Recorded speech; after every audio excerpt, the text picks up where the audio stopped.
Hi friends, అందరు ఎట్లున్నారు? మంచిగున్నారా? నేనైతే బాగున్నా. మీరు ఎట్లున్నారు అనేది కామెంట్ చేయండి. ఈరోజైతే మంచి స్వీట్ రెసిపీ అప్పటికప్పుడు 10 నిమిషాలలో ఈజీగా రెడీ చేసుకోవచ్చు. కేక్ లాగానే ఉంటుంది. బేక్ చేయాల్సిన అవసరం కూడా లేదు. చాలా ఈజీ అంటే ఈజీ. 4 ఐటమ్స్ ఉంటే చాలు. అన్నీ మన ఇంట్లో ఉన్న వాటితోటే రెగ్యులర్గా మనం తెచ్చుకునే వాటి కాబట్టి అందరి ఇంట్లో ఉంటది. ప్రత్యేకంగా కొని చేయాల్సిన అయితే అవసరం లేదు. పిల్లలు ఇంట్లోనే ఉంటారు కాబట్టి ఇంకా ఏదో ఒకటి అడుగుతూనే ఉంటారు. అది ఈజీగా ఒక 10 నిమిషాలలో చేసి పెట్టొచ్చు. చాలా టేస్టీగా ఉంటది. అదేంటనేది ఇప్పుడైతే ఈ వీడియోలో అయితే చూసేద్దాం రండి. ఇంకా ఫస్ట్ అయితే సుజీ రవ్వ 1 కప్పు తీసుకోవాలి. 1 కప్పు బెల్లం తీసుకోవాలి. నెక్స్ట్ 2 కప్స్ పాలు, నెయ్యి తీసుకొని మంచిగా ఒక 3 టేబుల్ స్పూన్స్ నెయ్యి వేసుకొని మంచిగా ఇలా దోరగా వేయించుకోండి. మంచిగా వేగిన స్మెల్ అయితే వస్తుంది. ఇది వేగాక ఒక బౌల్లోకి తీసుకొని వేడిగా ఉన్నప్పుడే ఒక 2 కప్స్ పాలు అయితే పోసేసుకోవాలి. ఇలా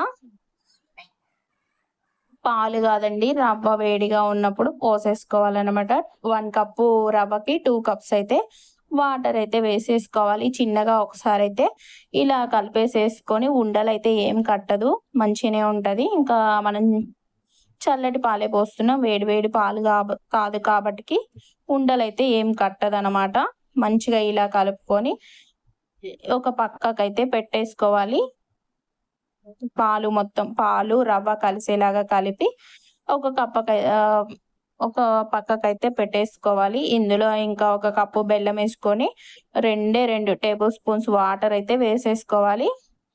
ఇక్కడ ఇలా వేసేసుకొని బెల్లం అయితే ఇలా కలుపుతూ కరిగించుకోవాలి. బెల్లం పూర్తిగా కరిగినాక అందులోకి ఒక 2 టేబుల్ స్పూన్స్ నెయ్యి కూడా వేసేసుకొని బాగా ఇలా కరిగించుకోవాలి. ఇందులోనే 2 టేబుల్ స్పూన్స్, మొత్తం 5-6 టేబుల్ స్పూన్స్ మనకి నెయ్యి అయితే సరిపోతుంది.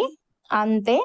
అసలు టేస్ట్ అయితే నెక్స్ట్ లెవెల్ అనుకోవాల్సిందే, అంత బాగుంటుంది. మీరు కూడా ట్రై చేయకపోతే ట్రై చేయండి. ఇది యూట్యూబ్లో, ఇన్స్టాలో ట్రెండింగ్ అవుతుంది. ఈ స్వీట్ ఎక్కడ చూసినా ఈ స్వీటే చూపిస్తున్నారు.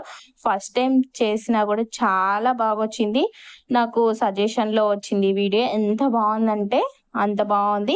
నేను ఫస్టే ఫుడ్ కలర్ వేసుకోవాలి, మీ ఇష్టం వేసుకుంటే వేసుకోండి, లేకపోతే లేదు. నేనైతే లాస్ట్లో అయితే వేసేసుకున్నా, అప్పుడు గుర్తులేదు, మర్చిపోయినా, అందుకోసమని లాస్ట్లో వేసుకున్నా. మంచిగా లాస్ట్లో వేసుకున్నాక కలిసేలాగా కలుపుకుంటే ఇక తిక్కుగా ప్యాన్కి అంటుకోకుండా ఇలా అంటుతుంది కదా, అలా అంటుకోకుండా దగ్గర పడేదాకా ఇలా కలుపుతూనే కంటిన్యూస్గా కలుపుతుంటే ఉండండి. కలపడం ఆపారనుకో అడుగు పట్టేస్తుంది అనమాట. ఇంకా ఇలా కలుపుతూనే ఉండండి. ఇంకా కలిపితే చాలా బాగుంటుంది అనమాట. ఇక దగ్గర పడిపోతుంది. ఇంకా నేను ఇప్పుడు గుర్తొచ్చింది అనమాట, అయ్యో నేను వేసుకోలేదు కదా అనేసి. ఇంకా ఇప్పుడైతే వేసేసుకున్నా. కలర్ వేసి ఇలా కలుపుకుంటూనే ఉండాలి. ఒక 2 నిమిషాలు గ్యాస్ ఆఫ్ చేస్తాం అనంగా వేసానండి. కాకపోతే మీరు ముందే వేసేసుకోండి, కలర్ఫుల్గా బాగుంటుంది. ఇంకా నెక్స్ట్ అయితే ఇంకా రెడీ అయిపోయింది. ముందే మనం గార్నిష్ చేసి పెట్టుకోవాలండి. ఈ బౌల్ అనేది బౌల్లోకి అయితే వేసేసుకుంటే సరిపోతుంది. నేను ఆల్రెడీ గార్నిష్ చేసి పెట్టుకున్నా అనమాట. పెట్టుకొని ఇలా జీడిపప్పులు అయితే సర్దేసి పెట్టుకున్నా ముందే. ఇక పెట్టుకున్నాక ఇదైతే ఏంటిది, మనం ముందే ఉడికించుకున్నాం కదా రవ్వని, ఇదైతే వేసేసుకోవాలి. కేకు బాగుంటుంది టేస్ట్ అయితే. ఇంకా ఇది 1 అవర్ పక్క పెట్టుకున్నామంటే పూర్తిగా చల్లారిపోతుంది. ఇంకా ఇది అంతే, కట్ చేసుకొని తినడమే. చాలా బాగున్నది. 10 మినిట్స్ అంటే 10 మినిట్స్ ఈజీగా మనమైతే ప్రిపేర్ చేసుకోవచ్చు. ఎవరైనా మన ఇంటికి వచ్చినా ఈజీగా అట్లా కూర్చోబెట్టి కూడా చేయవచ్చు అనమాట. ఇంకా మేమైతే బర్త్డే సెలబ్రేషన్ చేసుకున్నట్టు నేను మా చిన్న బాబు అయితే ఇట్లా కట్ చేసుకొని ఒకరికొకరం తినిపించుకున్నామంట. ఈ వీడియో ఎలా అనిపించింది ఏంటి అనేది కామెంట్ చేసి చెప్పండి. వీడియో నచ్చినట్లయితే లైక్ చేయండి, షేర్ చేయండి, కామెంట్ చేయండి, సబ్స్క్రైబ్ చేసుకోండి.